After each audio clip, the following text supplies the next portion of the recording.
The views and opinions expressed by the host do not necessarily reflect those of the company and its management. Furthermore, the views and opinions expressed by the guests do not reflect those of the hosts, the show, the management, or the network.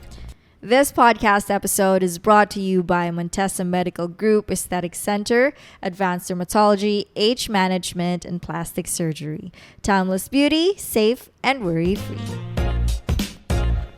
Hey, what's up? Welcome to Bloomer Babe Podcast. This is your host, Katie. Welcome to the podcast about my life, current news, lifestyle, millennial struggles, and anything under the sun. So if that sounds like your jam, please stick around. Hi, guys. It's been a while since my last episode na ako lang nagsasalita.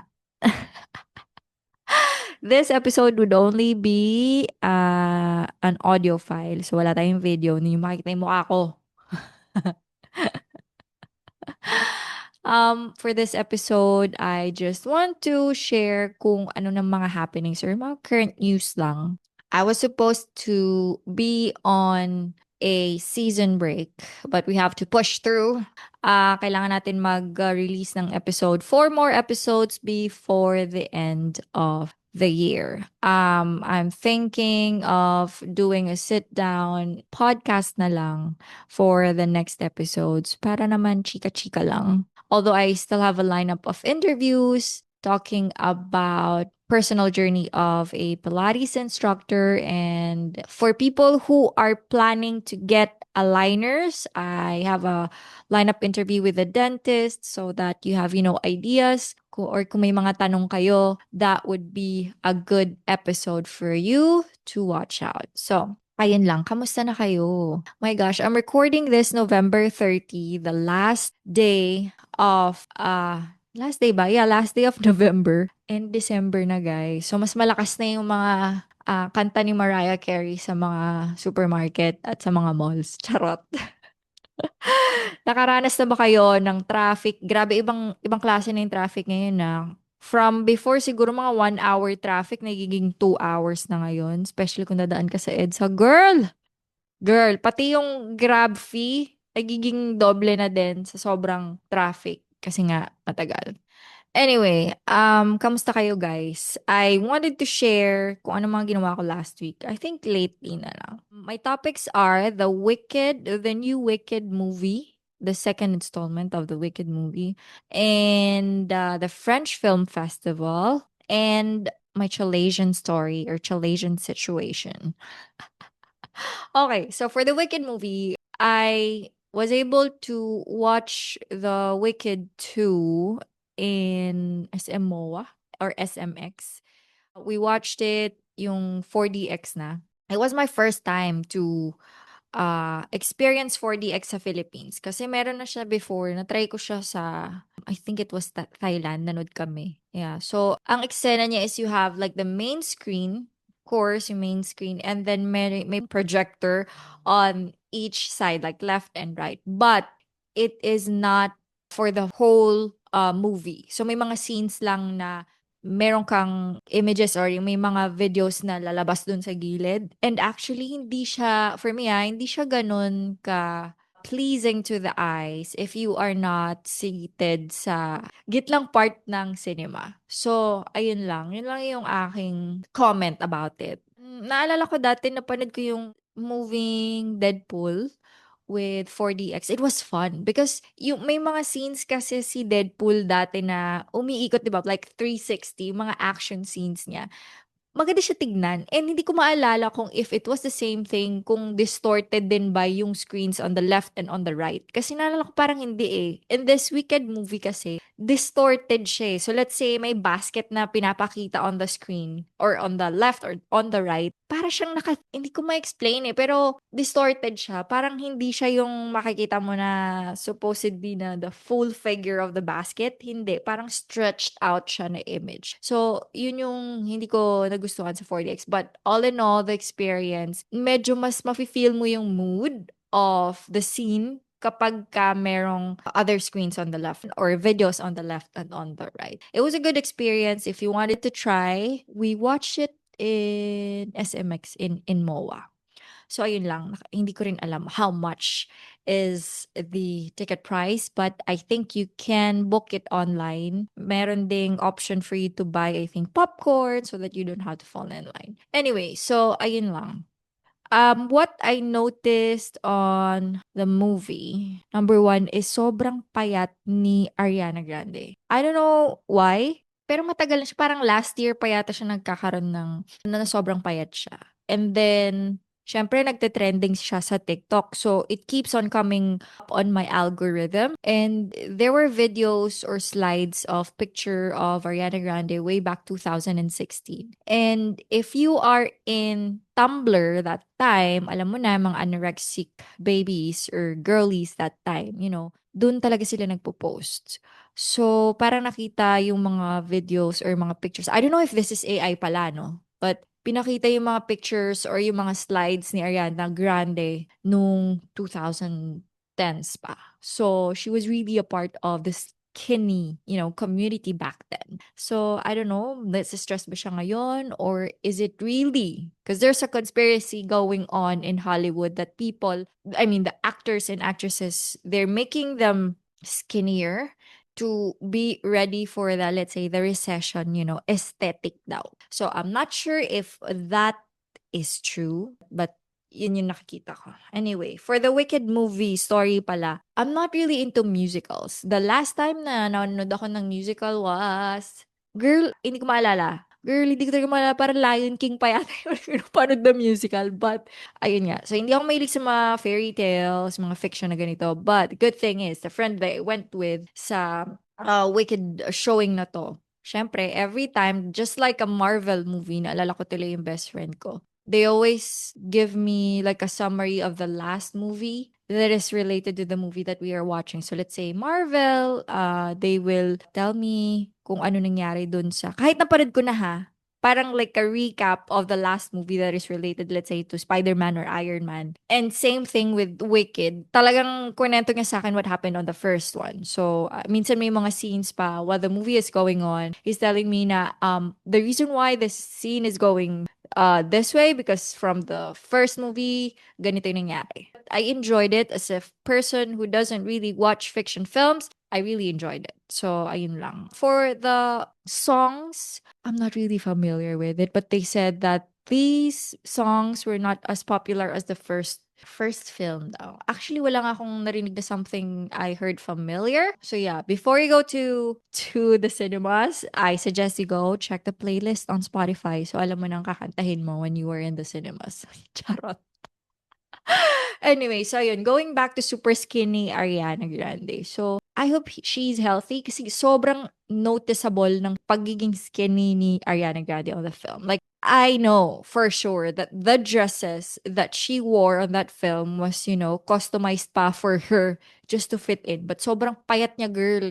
Hindi ko na siya, it's kind of like distracting me because I have thoughts about her at the back of my mind while I was watching the film. Like, is she eating or what is happening? Is she sick or whatever? So, ganun na siya ka-disturbing for me. Another scoop na narinig ko about the duo of Ariana Grande and Cynthia Erivo is, this was just 2 days ago. They said that they were in a relationship and they tagged their relationship as okay guys, medyo mahaba to, non-demi, curious semi-binary relationship. So I was so lost. Hindi ko alam kung anong ano na to, anong letter na to sa LGBTQ community, but of course, dahil hindi ko naintindihan, I went to ChatGPT and asked what the fuck was it. ChatGPT said, this is a relationship with someone who is, number one, demisexual. They don't need emotional connection to feel attraction. Okay. Second, curious, demi-curious, right? So they're still exploring their preferences. And the last part was semi-binary. So they feel partly male or female, and then partly something else, which is fucking, I still don't understand after reading what ChatGPT said to me. So I asked ChatGPT to make it fucking simpler, and it gave me a result that a relationship with someone exploring their gender and sexuality, not strict with labels, and doesn't need emotional connection to be attracted. So in fucking layman's term, they're still confused, but they just want to be with each other. I don't know. I don't know what made you attracted to her, but they're together, but they're still confused on what their relationship is. If you watch their interviews, kasi nakikita ko yung mga clips on TikTok. If you watch clips on how they act or answer questions when they're in interviews, ang weird, girl. Like, it's like, I don't know, if at first I thought it was just like a mother and child duo, like maternal instinct is coming out from Cynthia. Especially that there was a video going on that there was there was a fan that jumped on Ariana Grande and Cynthia was, protecting her, something like that. So I thought it was just like a mother and child, like duo or something. But then it turns out to be cringy when I saw videos of them, like they were in an interview and then they were asked about a question and then Ariana was crying and Cynthia keeps on kissing Ariana's hand. Like, ano yun? Like, dun ako na cringy and then a headline of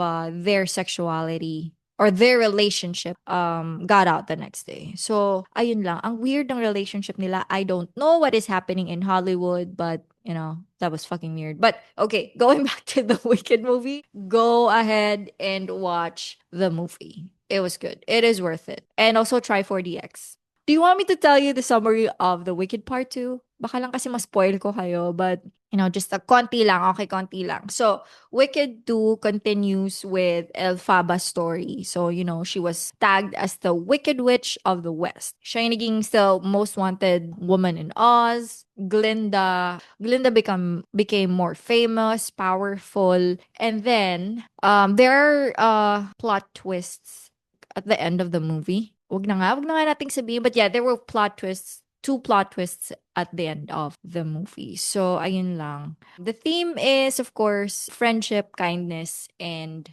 politics.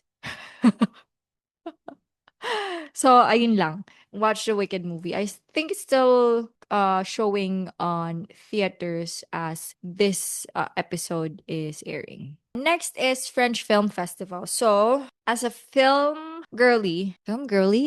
What the fucking term? Okay. So, the French Film Festival 2025 was held in SM Aura. I think SM Aura and also in SM Manila. Let me just check, huh? It runs from November 24 to November 30. So it would be a 6-day movie marathon. So as I am recording this, last day nila. And I was only able to watch a few movies. French Film Festival is animation and feminism, which actually, yes. I've only watched 3 movies and 2 of them has theme of feminism. Yeah. Anyway, so the movies I've watched are less promises. So ang theme niya is more of a political drama. And then Marinette. This is based on a true story of a football player, Marinette Pichon. She's a French football player. She played for nationals of French and also in US. So pinakita yung mga struggles niya behind her career and how she became successful football player. So maganda yung drama niya, maganda yung story niya. There was also themes of abuse or on that film. So just yeah, disclaimer lang. Anyway, and then the last one was The Little Sister. So ito medyo mystery, drama, a mix of romance. And the character was I think in her teenage years, she was 19 and she's still exploring, I think, her gender because she likes women or men in some way. So, ayun lang. Maganda yung second film. Do you want to say hi, podcast? Oh, game. Here's my cat. Benito is meowing so bad. Okay. Game. Say hi. Anyway, so yearly actually inaabangan ko yung mga film festival and one of the film festival talaga nagugustuhan ko is French and Spanish and Italian film festival. But hindi masyadong matagal yung Italian film festival yata eh. Cine Europa.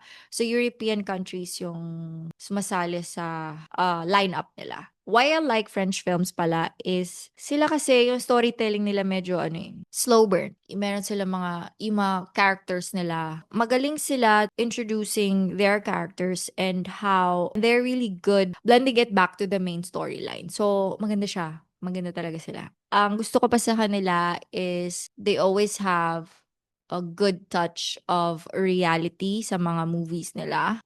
Romance as well.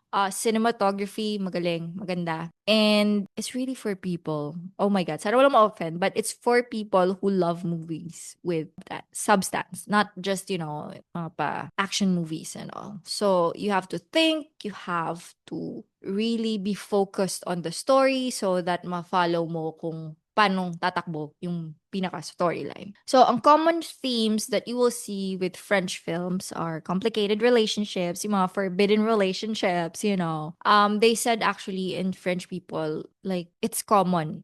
Okay, please don't tag me on this, but they said that French people parang they are not really that attached when it comes to relationship. Parang having an affair with someone if you are in a relationship is a common thing with them. I don't know why. But yeah, complicated relationships. One of the themes of French films.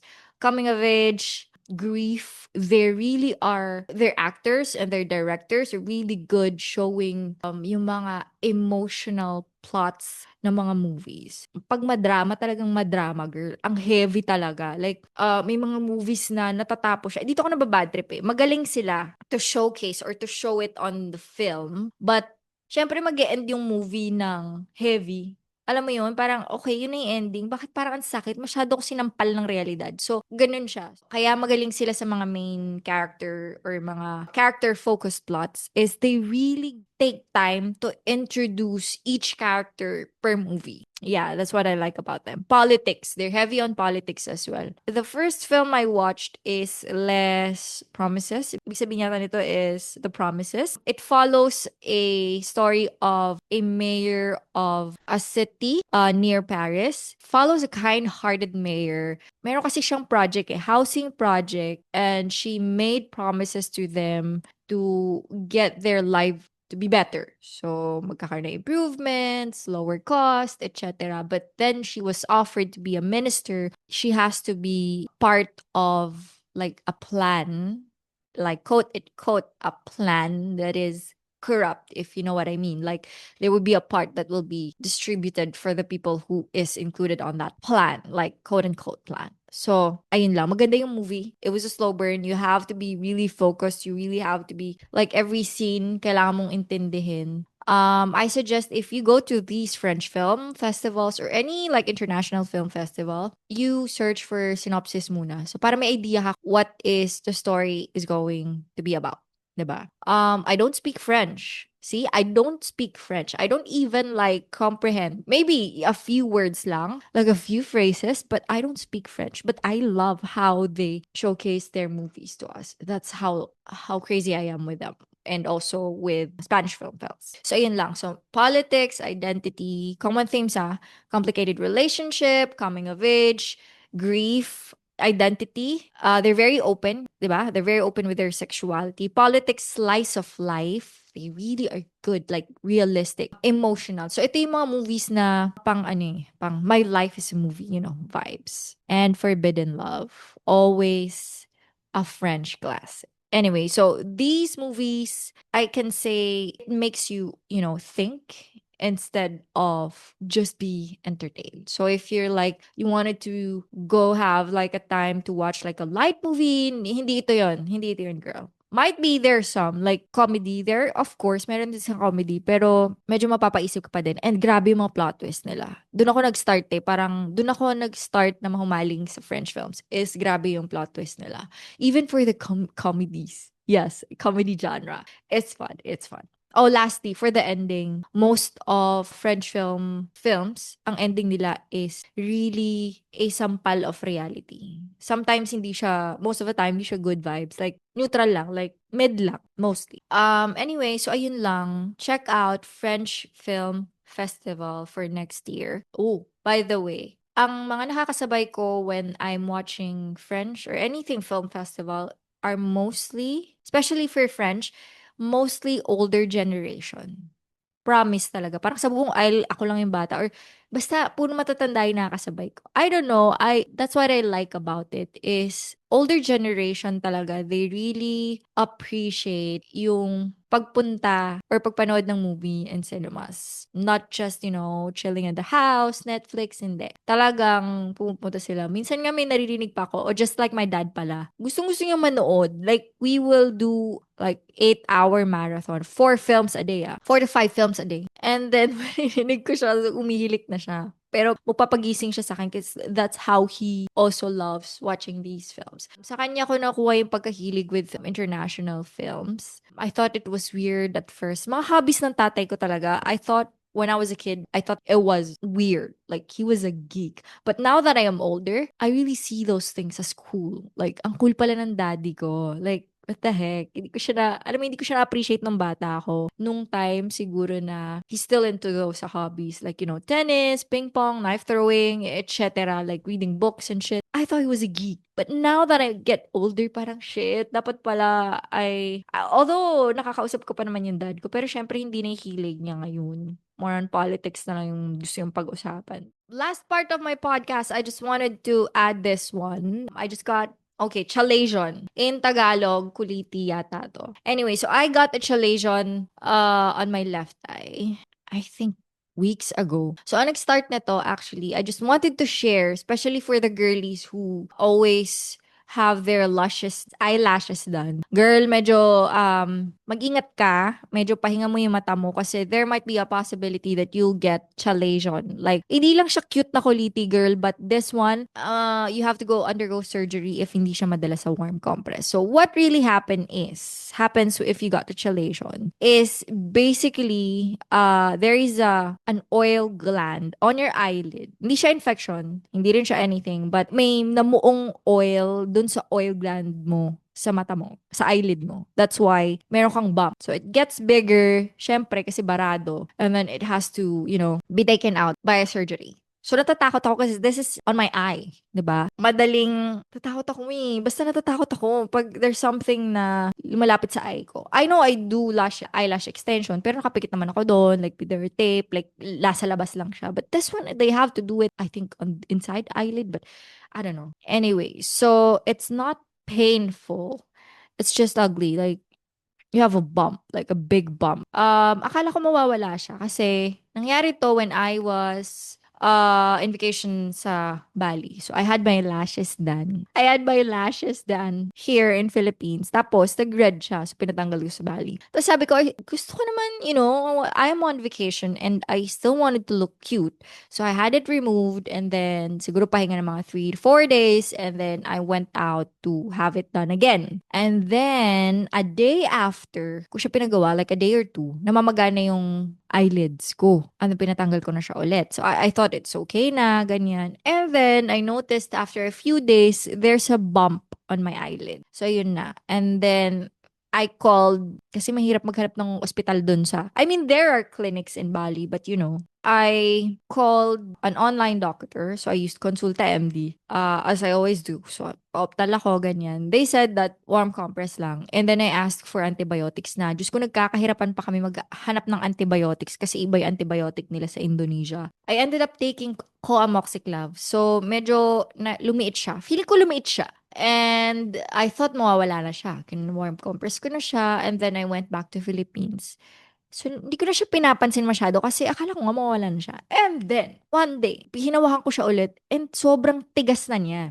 Sabi ko, medyo nagpanic na ako. I went to Optal, have it done. Ayun na nga. Ang advice ng doctor, since nag-antibiotic na ako, okay na yon. Just have to warm compress again for 1 week if it didn't come out. Kasi nung chinek niya, may lumalabas naman daw sa oil gland ko eh. So, there might be a possibility na madala siya sa warm compress. Hindi nangyari, girl. And then, I went for a second opinion. Hindi pa tapos yung week, ha. Isa pa pala yun. Importante, guys, na go get a second opinion sa mga doctors. Kasi hindi mo alam, right? 'Di ba? May ibang resolution yung isa, iba na pala yung nangyayari sa'yo, 'di ba? So anyway, so I got a second opinion with another ophthalmologist. Ito medyo older na siya. So alam niya na siguro yung mga usual na symptom kung anong dapat gawin. Anyway, so sabi niya sobrang tigas na daw nito, hindi na to madadala sa warm compress. So she scheduled me for a surgery. So that would be tomorrow. She said that it would be an outpatient surgery. Of course, I hope I can still work for the next few days, but we'll see. Anyway, so gusto ko lang siyang i-share sa inyo just to give out awareness, especially if you're always like putting makeup on your eye or nagpapalashes kayo, nagpapalash lift kayo, anything that you put in your eye. And the optal said that people usually get this from first, of course, stress, makeup. So let's say nag-concealer ka or nagmascara ka, hindi mo tinanggal, hindi mo natanggal na maayos. Eyelash extensions, just like what happened to me.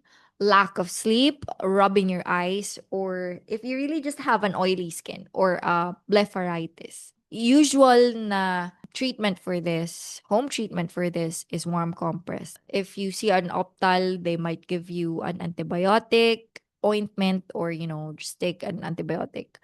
Some said that you could just leave it alone and it will go away. Last resort is go for a surgery. So happy to remove. So ayun lang. I just wanted to leave this, or I just wanted to add this on my podcast as a quick reminder about your eye health. The optal gave me a few tips that are super simple, but we always forget to avoid this kind of issues in the future. So first, of course, if you wear makeup, please make sure to have it removed before you sleep, or wag masyadong matagal. Pag nagsusot kayo, tanggalin niyo yung mascara niyo, like fully use a makeup remover and all. Number 2, if you're wear an anti-rad glasses, especially if you are mostly in front of the computer for your work, to protect your eyes for long screen hours. Number 2, use a prescribed eye drops. I know, hindi lahat, di ba usually gumagamit ng tayo ng eye drops if we feel something on our eyes, like irritated or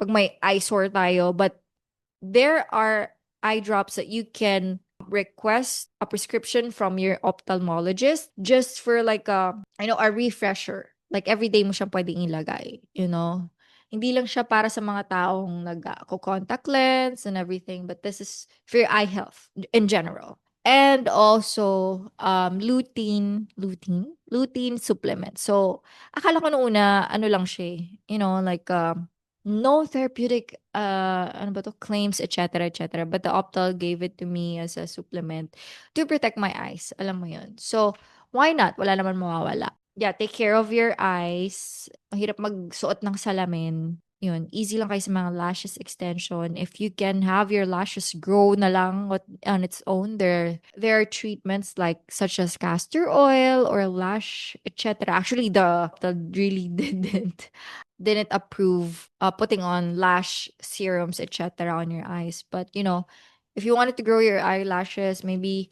just resort to eating healthier stuff, like more protein on your diet, put on castor oil if you're not, allergic to it. So, ayun lang. I hope I was able to remind you with your eye health. And yeah, that's all for this episode. So if you have questions, suggestions, just send an email to bloomerbaypodcast@gmail.com. Or you could ano ba, dai?